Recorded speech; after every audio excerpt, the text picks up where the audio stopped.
Après les bulles qui se lisent, celles qui se boivent, mais toujours avec modération. Direction la Marne, à Ailly plus précisément, pour y découvrir, près Soria, le musée sensoriel du champagne. Depuis hier, il a ouvert ses portes au public. Ce lieu, interactif et ludique, met nos 5 sens en éveil et valorise une nouvelle fois ce patrimoine. Laurence Laborie, Teddy Caruel. Sentir, observer, écouter, toucher, déguster. Après Soria, nos 5 sens sont en effervescence. Au pied des coteaux historiques d'Ailly, le centre d'interprétation sensorielle a accueilli hier ses tout premiers visiteurs.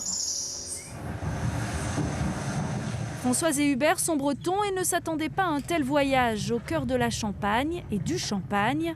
Du sous-sol calcaire aux 4 saisons de la vigne, la visite est interactive. Ici, le public ne fait pas que regarder, il joue aussi. Ouais, elles sont très bien. Ça apporte surtout qu'on capte l'attention et que c'est diversifié, que c'est pas toujours la même façon d'appréhender les choses. Parce que si on voit un film, on peut se lasser au bout d'un moment.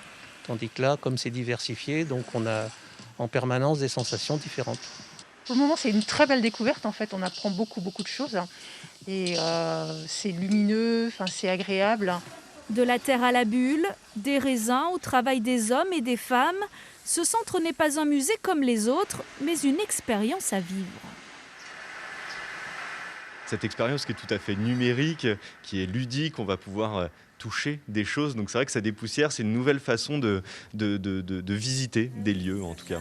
À la fin de l'exposition, une projection à 360 degrés invite les spectateurs à percer le secret des bulles. Au chaud, je me couvrirai de panaches différents. Je trouvais ça aussi très fluide. Il n'y avait vraiment rien qui était ennuyant, vraiment rien, où je dirais ok, ça on passe tout de suite. Alors la première surprise, c'est de savoir qu'il y avait des dinosaures ici. Et la mer, ça a été... donc ça commence très fort tout de suite. On se dit, on ne connaît pas la région en fait. On connaît les grosses boîtes, on connaît le champagne, mais en fait, finalement, on connaît très peu de cette histoire qui est très marquée depuis des millénaires. La visite se termine par une coupe. La salle de dégustation offre une vue imprenable sur le vignoble pour s'imprégner jusqu'au bout de la Champagne.